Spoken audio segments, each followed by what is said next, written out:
जय श्री कृष्णा वैष्णव। आज की हम वीडियो में आपको जो बताएंगे फल को स्वरूप, रस, गुण और उपलब्धि क्रम। ये वीडियो बहुत अत्यंत गोपनीय और सुंदर है। कृपया करके इसको पूरा सुने और इस चैनल को सब्सक्राइब करके आगे से आगे बढ़ाएं और हमें कमेंट्स में बताएं कि आपको ये वीडियो कैसी लगी। क्योंकि ये जो सत्संग है, जब आप हमको कमेंट्स में करके बताएंगे तो हमको अच्छा लगेगा और हम इसको आगे से आगे और सुंदर बनाएंगे। अब जो आता है इसका जो वीडियो में जो फल को स्वरूप, रस, गुण और उपलब्धि क्रम, इसके बारे में ये है कि बिंदु सृष्टि कल्प वृक्ष में भगवत शरण अंगीकार गुण रूप फल लग्यो है और नाद सृष्टि में भाव रस रूप भर्यो है। शरण फल में मधुर रस भाव है। पुष्टि पुरुषोत्तम को 3 प्रकार को स्वरूप है। एक है संयोगात्मक, एक है विप्रयोगात्मक। भाव बढ़े तब विप्रयोग रस उत्पन्न होए और यह वियोगज रस फल संयोग होए। तब तीनों प्रकार की भावना हृदय में श्री महाप्रभु जी की कृपा से बढ़े। तब तादृशी कहावे कोई निसाधन पनो जानिए, सर्व आत्मी भाव होए। तब श्री ठाकुर जी को सुख संपादन करें, अपनों सुख ना चाहे सो तत्सुखी कहावे। अब इसका मतलब क्या है, देखो आप सुनो कि जो बिंदु सृष्टि में कल्प वृक्ष है और कल्प वृक्ष का जो हमारे पुष्टि मार्ग में वैष्णव है वो कल्प वृक्ष है, लेकिन जब तक उसको प्रभु अंगीकार नहीं करेंगे तब तक उसका कोई भी फल नहीं होगा। तो आप अपने को क्या है कि हमारे जो प्रभु हैं, ये हमारे अंदर भावना होनी चाहिए कि हमको प्रभु अंगीकार करें। जब आप प्रभु के प्रति अंगीकार हो जाएंगे और प्रभु आपको अंगीकार करेंगे और आप प्रभु की शरण में चले जाएंगे तो आपको शरण फल में जो मधुर है वो रस भाव उत्पन्न होएगा। अब पुष्टि पुरुषोत्तम में 3 प्रकार का जो स्वरूप है, एक है संयोगात्मक, दूसरा है विप्रयोगात्मक। उसमें क्या है, जब भाव बढ़ेगा आपके अंदर विप्रयोग रस उत्पन्न होगा। जैसे आप किसी से प्रेम करते हो, अब वो प्रेम करने वाला आपसे दूर है तो आप उसके बारे में सोचते हो। ऐसे ही हमको अपने प्रभु के बारे में ये विप्रयोग लाना चाहिए कि हमारा ठाकुर जी हमसे कितनी दूर है और हम उसके पास कैसे उसके नज़दीक जाएं, कैसे उसके पास पहुँचें। जब आपके अंदर वियोग उठेगा, वियोग जब उसका भाव इतना हो जाएगा, ताप होगा, तो आप प्रभु के प्रति आपकी जो उत्कंठा और ज़्यादा बढ़ेगी। लेकिन ये जो है इसमें ये सब हमारी जो तीनों भावना की जो है, जो बैठाने वाले हैं वो हमारे आचार्य चरण श्री महाप्रभु जी वल्लभाचार्य जी हैं, श्री विट्ठलनाथ जी हैं। और जब ये तीनों आपके अंदर ये आ जाएंगे तो आप तब तादृशी वैष्णव कहाएंगे। जब तादृशी वैष्णव बनेंगे आपको कोई भी जगत सृष्टि से और इवन आपको ना ठाकुर जी से कोई आप लौकिक वस्तु की इच्छा नहीं करेंगे। आपके अंदर अपने आप ही ऐसा हो जाए कि मुझे लौकिक नहीं चाहिए, ये तो देह हमको छोड़नी है, इस देह से हमको क्या मतलब। हमको जो प्रभु ने वैष्णव जो हमको बनाया है, जो पुष्टि में जो हमको लीला का जीव बनाया है, ये प्रभु की कृपा से मिला है। तो आप अपना सुख ना चाह के ठाकुर जी के जो सुख में विचार करोगे। अभी आजकल जो वैष्णव है कि वो अपना ज़्यादातर अपना सुख चाहते हैं कि हम बैठक जी जाएंगे, हम मंदिर जाएंगे तो हमारा ये बेटे की शादी हो जाए, बेटी की शादी हो जाए, जॉब लग जाए, ये हो जाए, वो हो जाए तो हम ये करेंगे। लेकिन उसको हम तादृशी नहीं कहेंगे। तादृशी वैष्णव क्या है कि अपने प्रभु के रस में डूबो, उनको वियोग करो। और हमको कोई भी गलती हो जाए तो प्रभु के सामने कान पकड़ कर बोलो, प्रभु हमसे ये अपराध हुआ है, आगे से हमको प्रभु ऐसी कृपा करो, आगे से हमसे ये अपराध ना हो। तो प्रभु आपको देख के आप पे जो पाप है आपको वो हटा देंगे और आपके अंदर ऐसी इच्छा होगी कि हमको प्रभु का सुख देखना। अब प्रभु का सुख क्या है कि अभी देखो जैसे जन्माष्टमी आ रही है, 7 तारीख को जो जन्माष्टमी है, तो आप प्रभु के एकदम सुख के लिए अभी से विचार करना चालू कर दो। और विचार क्या है मेरी तरफ से, तो अभी से तैयारी करना चालू कर दो कि आज हमारे जो पुष्टि के जो प्रभु हैं, श्याम सुंदर है, हमारे जो लाडले लाल हैं, उनका जन्मदिन आ रहा है। तो हमको उनका जन्मदिन कैसे मनाएं, कैसे उनको प्रेम करें, कैसे उनको रजाएं जो हम पर अति प्रसन्न होके हमको हमारे ऊपर कृपा करें और हम उनके लीला का गुणगान करें। और ये देह जो मिली है हमको, मनुष्य देह, अब मनुष्य देह में ये मैं सोचना कि हम स्त्री हैं पुरुष हैं, क्योंकि पुष्टि मार्ग में जो है कोई स्त्री नहीं है, कोई पुरुष नहीं, सब गोपी भाव में है। तो आपको गोपी भाव में जैसे लाड़ लड़ाए, जैसे गोपी ब्रज गोपियाँ ठाकुर जी को लाड लड़ाती हैं, ऐसे ही आपको लाड लड़ाना है। अभी अब जब जन्माष्टमी आ रही है तो आपको क्या सोचना है कि लाला को माखन मिश्री अभी रखाऊंगी, ऐसे उनकी तैयारी करूंगी, ऐसे उनके पल्ला बनाऊंगी, दूध दही माखन लुटाऊंगी, मेरे लाला को जन्मदिन है। तो ये जब विचार आएगा तो आप प्रभु के सुख का विचार करेंगे। जब आप प्रभु के सुख के विचार करेंगे तो प्रभु आपके सुख के विचार करेंगे कि मैं अपने जीव को कैसे कृपा करूं और कैसे उसको शरण में लूं। जब आपके अंदर ये हो जाएगा और जब आप प्रभु के बारे में ज़्यादा से ज़्यादा वियोग करेंगे और उनके रस में डूबेंगे तो प्रभु आपको अपनी शरण में ले लेंगे। और जो अपने वैष्णव अपने सुख को भूल के प्रभु के सुख रस में डूब जाए और उनके ही रस में जो लगा रहे चिंतन में कि मैं अपने लाडले को कैसे लाड लड़ाऊं, तो वही तादृशी वैष्णव कहता है और वही तत्सुखी होता है। रियल में आप चिंतन करो, चिंता करो तो ठाकुर जी की करो। जब आप ठाकुर जी की चिंता करोगे तो ठाकुर जी स्वयं आपकी चिंतन जो है, आपके जो लौकिक कार्य हैं, जो जरूरी लौकिक कार्य प्रभु उनको पूरा कर देंगे, मेरा पूरा दृढ़ विश्वास है। तो आपको यही तत्सुखी वैष्णव बनना है कि मुझे अपने प्रभु के सुख का विचार करना है और प्रभु को लाड लड़ाना है। आज मुझे पुष्टि जीवन मिला है, ये मैं अपने प्रभु के चरणारविंद में समर्पण करके, अपनी देह को समर्पण करके, अपने तन मन धन सभी को समर्पण करके प्रभु के लीला का गुणगान करूं और प्रभु के सुख चाहूं, तो ही आनंद आता है। अब इसमें आता है भगवत तत्व के 4 विभाग होते हैं। एक तो होता है वेदांत, दूसरा होता है महात्म, और तीसरा होता है सिद्धांत, और चौथा है रस। ये 4 विभाग हैं। वेदांत जो होता है, कहिए जो जगत को ब्रह्म रूप में जाने और अपने को ईश्वर माने, सो या कलिकाल में यथा विधि सो हो नहीं, सब पापाक्रांत भय, पाप करवे ते डरपत नहीं, तासो नरक ही भोगते हैं। इसमें जो अभी भगवत तत्व को हमने 4 विभाग बताए हैं, जो इसमें पहला होता है विभाग वेदांत। अब वेदांत क्या होता है कि जगत जो है, आपको ये सोचना चाहिए जो संसार है ये मेरे प्रभु की रचना है, ये ब्रह्म की रचना है, ये मेरे पुष्टि मार्ग की रचना है। आज ये जो भी सब संसार है सब मेरी नज़र में एक समान है और सभी मेरे लिए एक प्रभु के स्वरूप हैं। ये जब जानेंगे, लेकिन ये जानना कोई नैतिक बात नहीं है, कोई छोटी बात नहीं है, क्योंकि इसके लिए ना आपको अपने अंदर जो काम क्रोध मद लोभ ईर्ष्या द्वेष सब आपको निकालना है। और जो प्रभु के रस में जब आप डूबने लग जाएंगे तभी आपको सब लोग एक सरीके दिखेंगे।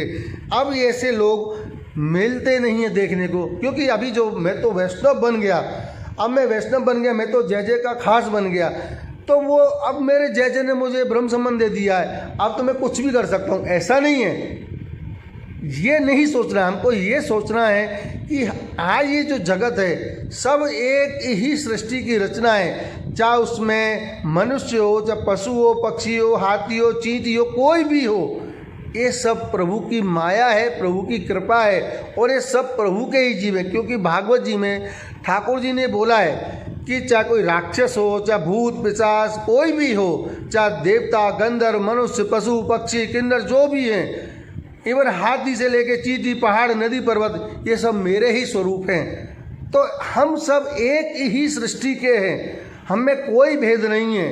तो आपको जब ये सोचोगे तब आपको ये वेदांत समझ में आएगा। क्योंकि आप जो कलयुग जो चल रहा है, कलिकाल जो चल रहा है, धर्म के रूप में लोग पाप करते हैं कि मैंने ये करना है, मैं ये कर रहा, मुझे तो मैं साधु हो गया, मैं ये वो बन गया, मैं ये बन गया। इससे कुछ नहीं होगा जब तक आप अपने अंदर प्रभु को अपने हृदय में नहीं उतारोगे और प्रभु को हृदय में उतार के प्रभु की उपासना करोगे, प्रभु के सुख को चाहोगे, तो आपके नज़र में आपको सब ये सोचना चाहिए कि पूरी सृष्टि मेरे प्रभु के द्वारा रचित है, मुझे कोई दोष नहीं करना है, इन सब से अलग रह के प्रभु की भक्ति करनी है और सब में दासत्व भाव और दीनता भाव और दृढ़ता भाव देखना है। तभी आपको वेदांत भाव समझ आएगा। अगर ये वेदांत भाव समझ नहीं आएगा तो जिसके नहीं आता है वो सब नरक ही भोगते हैं, इसमें लिखा हुआ है। अब आता है महात्म यासो कहिए, जो स्वयं प्रभु को जाने नहीं, प्रभुता से प्रभु को जाने जाए। जैसे अनेकन लीला हुई, पूतनावध कंसवध अगासुर आदि राक्षसन को संगार करनो, श्री गिरिराज धारण कियो, काली नाग नाथ्यो। इन कर ईश्वर को पहचाने सो महात्म है। सो फल मुख्य फल की प्राप्ति याहू सो होई नहीं, परंतु महात्म जान मन लागे तो भजन भले प्रकार हो। अब इसमें जो आ गया है, महात्मा किससे कहते हैं? जो प्रभु हमारे सामने हैं फिर भी हम प्रभु को जानते नहीं, वो कैसे है? ये ब्रज भक्तन की लीला है कि देखो, ब्रज में ठाकुर जी ने अगासुर का वध किया, पूतना वध किया, कंस वध किया, सबरे राक्षसों का उद्धार किया और स्वयं गिरिराज धारण भी किया और काली नाग भी नाते हो। लेकिन जब वो बोलते ठाकुर जी कि भैया मैंने देखो पूतना वध करो, कंस वध किया है, अगासुर वध किया है, सब राक्षसन को संहार किया हो, मैंने गिरिराज धारण करे हो, काली नाग नाते हो, देखो मैं ठाकुर जी हूँ। तो ब्रजवासी ब्रज जन क्या बोलते, वो तो भूले हैं, बोलते भैया रे ये तेने कोई ना मारे हो, ये सब मरे मराए आए, तेने ने हाथ लगाए वाते मर गए, तो तू अपने आप को ये समझ रहा है कि मैंने मार दियो, तू ठाकुर जी ना है, तू हमारो लाला है। वो जानते हैं कि ये सर्वस्व है। जब इनको वो उन्होंने संहार किया ठाकुर जी ने, तो उनके समझ में आ गया था कि ये कोई छोटा मोटा, ये हमारे जैसे साधारण नहीं है, ये कोई दिव्य पुरुष है। लेकिन ये सब जानते हुए अगर वो जान जाएंगे कि ये भगवान है, तो उसके अंदर जो ब्रज भक्तन के अंदर सखत भाव मिट जाएगा। तो इसलिए वो जानकर भी प्रभु को ये बोलते, तू हमारो लाला है, तू हमारो सखा है, तू हमारो मित्र है।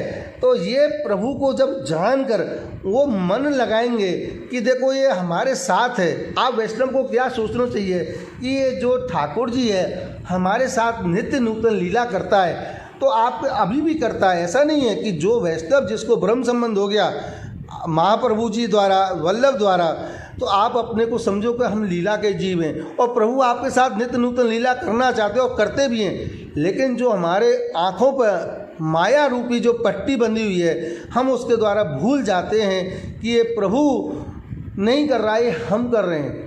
ऐसा नहीं सोचना चाहिए। हमको क्या करना चाहिए? ये सब हमारे प्रभु की कृपा से हो रहा है, हमारी कोई सामर्थ्य नहीं है, हम अपने सिर्फ हाथ पवित्र कर रहे हैं, वो हमको निमित्त बना रहा है। जब ये सब सोचोगे कि हमारे प्रभु के द्वारा हो रहा है, तब आप जब उसका महत्व जान जाओगे, तब आपको भजन करने की आदत हो जाएगी।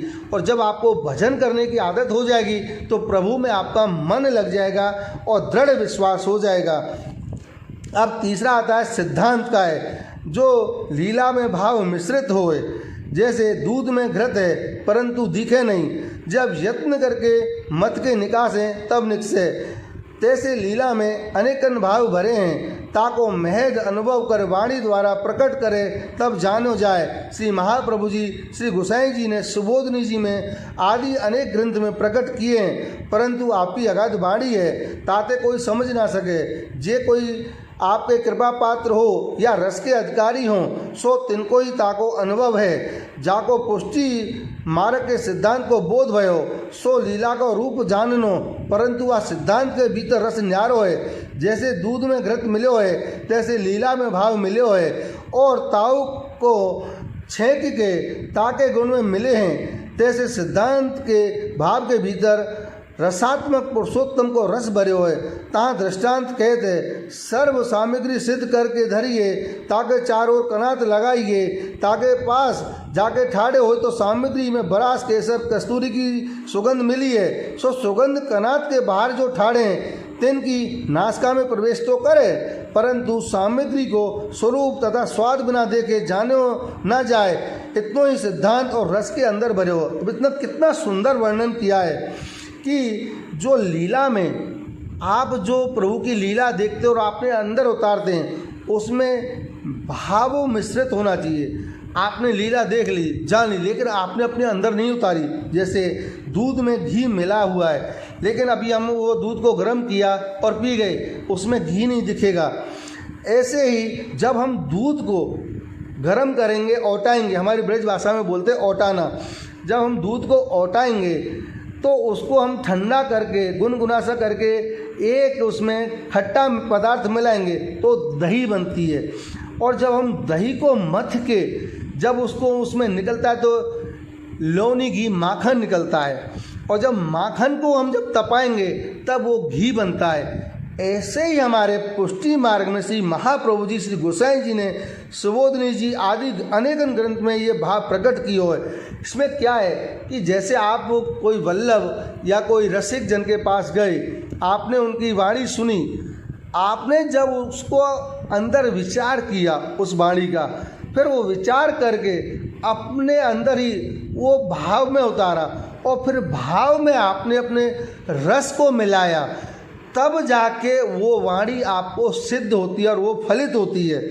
लेकिन ये कोई छोटी मोटी बात नहीं है, ये तो कोई जीव होता है। अभी क्या होता है कि ये कलिकाल चल रहा है, तो कलिकाल में सब ब्रह्म संबंध तो ले लेते हैं, लेकिन अपने काम धंधे और माया रूपी जो पट्टी बंधी है उसमें हम सब भूल जाते हैं। लेकिन ऐसा नहीं है कि वैष्णव नहीं है, जो शुद्ध रूपेण वैष्णव होगा वो महाप्रभु जी श्री गोसाई जी का खास होगा और उस पर कृपा होगी, क्योंकि सब कृपा एक साथ सभी को नहीं मिलती, उसके लिए तपना पड़ता है। जो लोग तप के ठाकुर जी के और श्री गोसाई जी श्री महाप्रभु जी के जो वचनामृत हैं उसको अपने अंदर उतारेंगे और उसमें रस और भाव मिलाएंगे, तब वो ये पुष्टि मार्ग को रस से जान सकते हैं। क्योंकि जो पुष्टि मार्ग है वो रसात्मक मार्ग है। ये रस जो आपने जैसे जितना ये रस का जो सागर है इतना अत्यंत गहरा है, जितना इसकी गहराई में जाओगे उतना ही आपको रस मिलता जाएगा और देह की सुधि भूल जाओगे। जहाँ अपने देह की सुधि भूल गए तो प्रभु के लीला का गुणगान जो स्मरण है आप उसके अगाध रस में डूब जाओगे और प्रभु से आचार्य चरण श्री महाप्रभु जी श्री गोसाई जी के वचनामृत जो आपको हैं वो लीला के प्रभु के साक्षात दर्शन कराएंगे। जैसे उसमें कहा है कि आप एक कोई भी सामग्री सिद्ध करो, बड़ी बड़ी सुंदर सुंदर सामग्री सिद्ध करी हैं और आपने चारों ओर सामग्री के एकदम कनात लगा दिए, ढक दिया उसको और उसमें बरास और केसर मिला दिए, तो सुगंध तो आपको आ रही है कि यार कोई बहुत अच्छी सामग्री बनी है, इसकी सुगंध तो बहुत अच्छी आ रही है, लेकिन आप उसको देख नहीं पा रहे हो। ऐसा ये पुष्टि है। जब आपने ब्रह्म संबंध लिया, कंठी धारण करी और श्री जो वल्लभ हैं उनके आपने वचनामृत सुने, रस जो रसात्मक जो अपने भगवती हैं वैष्णव हैं उनके आपने जो सुना है, लेकिन आपने ये सोचते होंगे कि ये इसको इतना ज्ञान प्राप्त कहाँ से हो रहा है, इसका भाव कैसे प्राप्त हो रहा है, ये भाव हमको प्राप्त करना है। तो ऐसे ही आपको जैसे वो सुगंधी आ रही लेकिन जान नहीं पा रहे, तो ऐसे ही आजकल वैष्णव मिलते हैं। लेकिन अपने को क्या सोचना चाहिए कि हमको इस भाव में, जैसे दूध में हमको घी निकालना है तो घी निकालने के लिए हम कितनी मेहनत करते हैं, ऐसे ही पुष्टि मार्ग में उतरने के लिए आपको अपने अंदर जो काम क्रोध मद लोभ देश ईर्ष्या सब जो है वो सब त्यागनी पड़ेंगी और प्रभु और भगवती है जो अपने आचार्य चरण श्री महाप्रभु जी वल्लभाचार्य जी जो बालकन है आपके जो गुरु हैं और जो भगवती जीव हैं उनके संगत और उनके सत्संग करना पड़ेगा। जब सत्संग करेंगे तब आपके जो रस है पुष्टि रस में उसमें आप उतरोगे। ग्रंथ पढ़ने से कुछ नहीं होता है, ग्रंथ को अपने अंदर उतारने से सब कुछ होता है। ये ग्रंथ जो है हमारे जो मन में, मन और आत्मा दो प्रकार के होते हैं। जो मन को भेद के आत्मा में वो प्रवेश हो जाए वो वाणी वो ग्रंथ, तब आप अपना जीवन सफल समझना, नहीं तो आपका कोई जीवन सफल नहीं और कोई पुष्टि मार्ग में रहने का आपको कोई भी उसका कोई फल नहीं मिलता है। तो हमको क्या सोचना है कि हमको प्रभु के रस में उतरना है और रस में आपको ये नहीं देखना है कि आप स्त्री हो या पुरुष हो। अगर आपने स्त्री पुरुष समझ लिया और ये ब्रजवासी है और ये वल्लभ है, आजकल जो लोग देखते हैं कि अरे ये तो ब्रजवासी है, हम तो वल्लभ की बात मानेंगे, जो वल्लभ बोलेगा वही सही है। ऐसा नहीं है। जो सेवा रीत प्रीत ब्रज जन की जनहित जन प्रगटाई, ये जो पुष्टि मार्ग है ब्रज भक्तों का, ब्रज जन का भाव है, इसमें प्रेम है। ये मर्यादा मार्ग नहीं है, ये प्रेम भाव भावना को मार्ग है। क्योंकि गोपी जनों के पास कुछ भी ना हो लेकिन सर्वस्व मेरे ठाकुर जी का, मेरे श्री वल्लभ का है। और ब्रज भक्तन को और ब्रज जन को और गोपी जन को कौन है वल्लभ? हमारे श्री श्यामाजू, श्री राधे और श्री कृष्ण ठाकुर जी हैं। हम उनके अलावा दूसरे को नहीं जाना। आज जो बोलते हैं हमको भाव नहीं मिलता, भाव कहाँ से मिलेगा? आपने ब्रज जन का सम्मान करना छोड़ दिया है, आप उनको खड़ा छोड़ देंगे हैं ब्रज जन को, और वल्लभ वल्लभ ऐसा नहीं बोलता है कि आज ब्रजवासी भी वल्लभ को नहीं मानता, वो वल्लभ को ही मानता है, लेकिन अपने ठाकुर जी को ही मानता है। उसका दृढ़ विश्वास क्या है, हमारो गिरिराज बाबा करेगो, हमारो कान्हा करेगो, हमारी राधा रानी करेगी, हमारी चंद्रावली जी करेगी। तो हमको ये दृढ़ विश्वास है, हमको ये घमंड है कि हमारा कोई रखवारो ना हो अखिल ब्रह्मांड में, लेकिन हमारा ठाकुर जी, हमारी राधा रानी, हमारी चंद्रावली जी रक्षक हैं हमारे। हम इस चीज़ पे आश्रय पे जीते हैं। अभी वैष्णव जो बोलते हैं कि अरे हम ब्रजवासी हमको लूटते हैं, अरे भाई साहब आपको वो लूट नहीं रहे, वो आपका जीवन सफल बना रहे हैं। कुछ अराजक तत्व होते, इसका मतलब ये नहीं पूरा ब्रज अराजक है, नहीं। जो ब्रज आपने देखा ही नहीं, जो ब्रज आप देखोगे, जब आप किसी गांव में जाओगे, किसी ब्रजवासिन, ब्रज गोपी, ब्रज ग्वाल वालों से मिलोगे, आपको वो कितना प्रेम देता है, तब आपको असली पता पड़ेगा। इसलिए आपको वैष्णवों, मेरा सबसे पहले आपसे अनुरोध है और विनती है कि आप ब्रज में आओ, किसी के दोष मत देखना, क्योंकि आप दोष जो देख के जाते हो उसका दोष ले जाते हो। आप ये नहीं देखते हो वो दोष करते हुए ठाकुर जी के 24 घंटे पास है और ब्रज जन है वो, और ब्रज में उसने जन्म लिया है। ये उसको दृढ़ता, आज उसको जो पूर्व जन्म में उसने कितने अच्छे कर्म किए, करोड़ों वर्ष उसने तपस्या करी है, तब उसको ब्रज में जन्म लेने का अधिकार मिला है। इसलिए ब्रजवासी तो उसको बोलते हैं जिसके घर में ठाकुर जी वास करते हैं, जिसके हृदय में ब्रज वास करता है। लेकिन ब्रजजन जो होता है वो स्वयं ठाकुर जी स्वरूप होता है। ये जन्म किसी को ऐसे नहीं मिल जाता है, ले फ्री में मिल गया। जो करोड़ों वर्ष ठाकुर जी की तपस्या में लगा रहता है उसको ब्रज जन बनने का अधिकार मिलता है। तो आपको जितना भी हो सके ब्रज जन का दोष ना देख के उनके प्रति आदर भाव, सत्कार भाव रखना चाहिए। आज ब्रज जन आप किसी के यहाँ पहुँच गया तो वो ब्रजवासी आए, ऐसा नहीं समझना, अपना सौभाग्य समझना चाहिए कि आज कोई ब्रज जन साक्षात ठाकुर जी मेरे घर पधारे हैं, तो ही आपका पुष्टि रस में मिलेगा। क्योंकि मेरे वल्लभ ने भी बोला है, आचार्य चरण श्री महाप्रभु जी ने बोला है, ब्रजवासी वल्लभ सदा मेरे प्राणाधार, क्योंकि बिना ब्रज जन के, बिना ब्रज के पुष्टि संभव ही है ही नहीं। तो आपको अपने अंदर यही उतारना है कि अपने लीला, वे जो हम जीव बने हैं तो प्रभु को अपनी लीला अपने अंदर उतारनी चाहिए। और ये जन्माष्टमी आ रही है, इसको आप बहुत जोर से मनाइए, अपने ठाकुर जी को, अपने लालन को, अपने वल्लभ को, आचार्य चरण को